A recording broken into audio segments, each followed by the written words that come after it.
comparison between collision theory and transition state theory, टक्कर सिद्धांत और संक्रमण अवस्था सिद्धांत में अंतर कौन सा श्रेष्ठ है। हम पढ़ाने से पहले बता दें, संक्रमण अवस्था सिद्धांत टक्कर सिद्धांत से श्रेष्ठ है। क्यों श्रेष्ठ है, यह इस वीडियो में बताया जाएगा।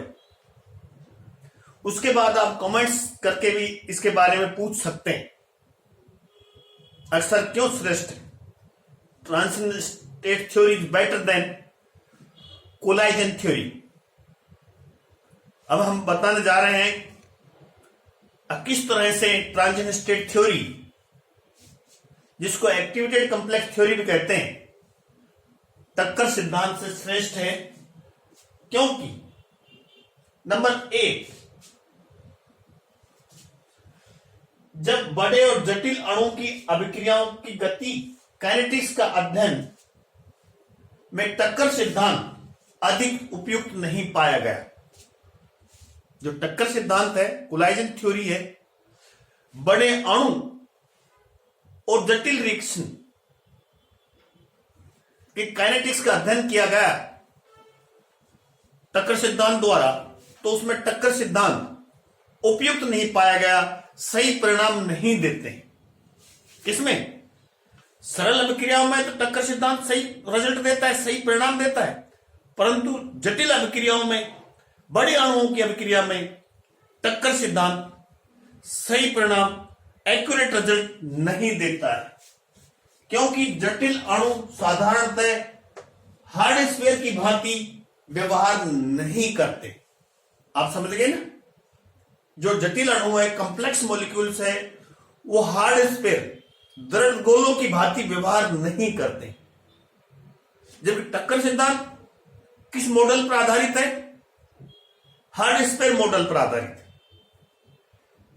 और यहां जटिल मॉलिक्यूल्स या जटिल कॉम्प्लेक्स मॉलिक्यूल्स हार्ड स्फीयर की भांति व्यवहार नहीं करते। यही कारण है, इसलिए टक्कर सिद्धांत जटिल अभिक्रियाओं या बड़े अणुओं की अभिक्रियाओं को सही परिणाम नहीं देता है। समझ गए? जबकि ट्रांजिशन स्टेट सिद्धांत, ट्रांजिशन स्टेट थ्योरी सरल और जटिल दोनों अभिक्रियाओं के लिए अच्छे रिजल्ट देता है, गुड रिजल्ट देता है।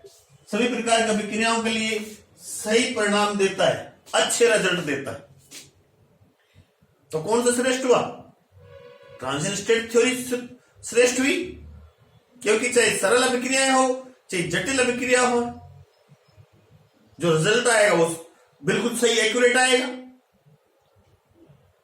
जबकि कोलाइजन थ्योरी केवल सरल अभिक्रियाओं के लिए उपयुक्त है, सही रिजल्ट देता है। जटिल और बड़े अणुओं की अभिक्रियाओं के लिए यह उपयुक्त नहीं है, सही परिणाम नहीं देता। दूसरी बात, टक्कर सिद्धांत गैसीय अभिक्रियाओं के लिए उपयुक्त है। Collision theory is suitable for gases reactions. गैसीय अभिक्रियाओं के लिए सही परिणाम देता है, उसी के लिए उपयुक्त है। द्रव या विलीन अभिक्रियाओं में यह सही परिणाम नहीं देता है। गैसीय अभिक्रियाओं के लिए सही परिणाम देता है, लेकिन द्रव और विलीन अभिक्रियाओं में यह सिद्धांत सही परिणाम नहीं देता है। इसका मतलब है टक्कर सिद्धांत केवल गैसीय अभिक्रियाओं पर ही लागू होता है।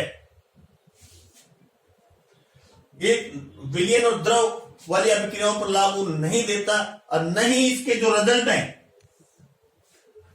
प्रायोगिक रिजल्ट से मेल खाते हैं। जो इसके रिजल्ट प्राप्त होते हैं द्रव या विलीन अभिक्रियाओं के लिए, वो प्रायोगिक रिजल्ट से भी मेल नहीं खाते। जबकि ट्रांजिशन स्टेट थ्योरी सभी प्रक्रिया की अभिक्रियाओं पर लागू होता है, चाहे गैसीय अभिक्रिया हो, चाहे द्रव अभिक्रिया हो, चाहे विलीन की अभिक्रिया हो। सभी अभिक्रियाओं पर ट्रांजिशन स्टेट थ्योरी, संक्रमण अवस्था सिद्धांत लागू होता है। तो कौन सा श्रेष्ठ हुआ? इसलिए संक्रमण अवस्था सिद्धांत टक्कर सिद्धांत से श्रेष्ठ है, बेटर। दो मुख्य बात आपको बता चुका। मतलब ट्रांजिशन स्टेट थ्योरी जटिल अभिक्रियाओं, साधारण अभिक्रियाओं पर भी लागू होती है, गैसेज अभिक्रियाओं, द्रव अभिक्रियाओं, विलीन अभिक्रियाओं, सभी पर अच्छे परिणाम देती है ट्रांजिशन स्टेट थ्योरी, इसलिए श्रेष्ठ। ओके, अगली बात, टक्कर सिद्धांत में एक्टिवेशन एनर्जी को अणुओं की केवल, जो टक्कर सिद्धांत है उसमें जो एक्टिवेशन एनर्जी है उसमें अणुओं की केवल ट्रांसलेशन एनर्जी से संबंधित किया गया है। टक्कर सिद्धांत में जो एक्टिवेशन एनर्जी के बारे में बताया गया है उसमें केवल इन्होंने अणुओं की ट्रांसलेशन एनर्जी को शामिल किया गया, वाइब्रेशनल और रोटेशनल एनर्जी को शामिल नहीं किया गया है। केवल ट्रांजिशन स्थानांतरण ऊर्जा को शामिल किया गया है, जबकि एक्टिवेशन एनर्जी अणुओं की घूर्णन ऊर्जा, कंपन ऊर्जा से भी संबंधित होती है।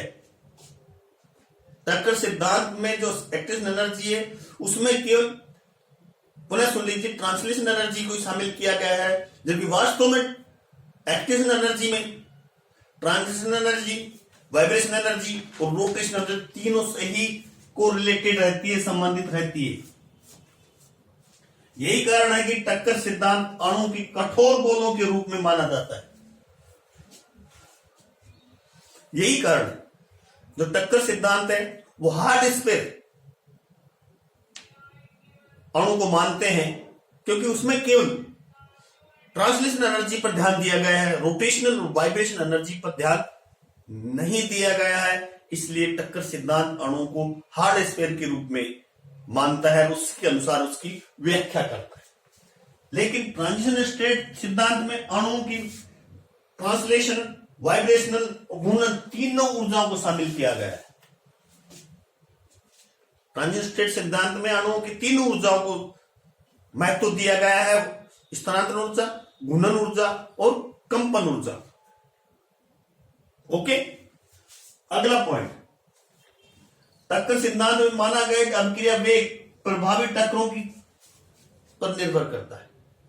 अभिक्रिया वेग प्रारंभ जो इफेक्टिव कोलाइजन है उस पर निर्भर करता है।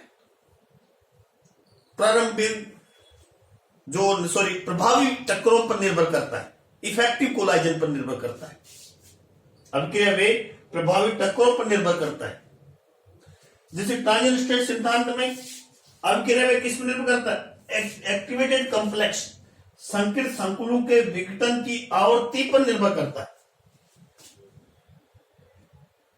इस पर एक्टिवेटेड कॉम्प्लेक्स के विघटन की आवृत्ति पर निर्भर करता है, अर्थात कितने एक्टिवेटेड कॉम्प्लेक्स एनर्जी बैरियर को पार करके उत्पाद में परिवर्तित हो रहे हैं, इस पर अभिक्रिया वेग निर्भर करता है। लेकिन टक्कर सिद्धांत में प्रभावी टक्करों की संख्या पर अभिक्रिया वेग निर्भर करता है, लेकिन ट्रांजिशन स्टेट थ्योरी में एक्टिवेटेड कॉम्प्लेक्स के विघटन की आवृत्ति पर निर्भर करता है। ओके, अगला पॉइंट, टक्कर सिद्धांत में क्या है? क्रियाकारक अणुओं की अनुकूल ओरिएंटेशन होने पर ही उसके मध्य प्रभावी टक्कर संभव है।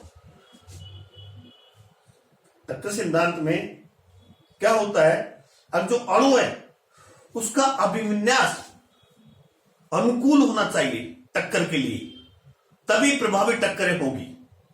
जो ओरिएंटेशन है मॉलिक्यूल्स जो आपस में टकराते हैं उनका ओरिएंटेशन अनुकूलन होना चाहिए टक्कर के, तभी प्रभावी टक्करें संभव है। जबकि ट्रांजिशन स्टेट थ्योरी में क्रियाकारक अणुओं की उत्पाद में बदलने से पूर्व एक्टिवेटेड कॉम्प्लेक्स का बनना आवश्यक है। ट्रांजिशन स्टेट थ्योरी क्या कहती है? रिएक्टेंट्स उत्पाद में जब ही बदलेगा उससे पहले उसको किससे गुजरना होगा? एक्टिवेटेड कॉम्प्लेक्स से गुजरना होगा, उसका बनना आवश्यक है। मतलब ये रिएक्टेंट है, उत्पाद में बदलने से पहले उसको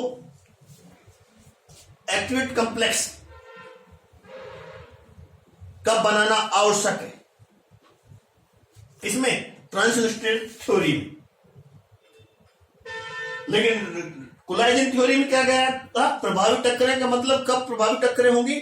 जब टकराने वाले अणुओं का ओरिएंटेशन उपयुक्त हो, suitable.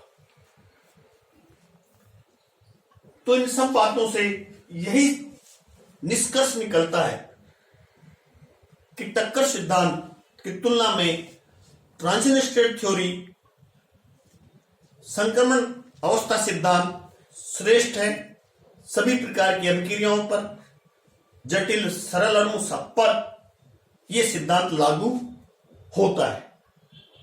Thank you very much.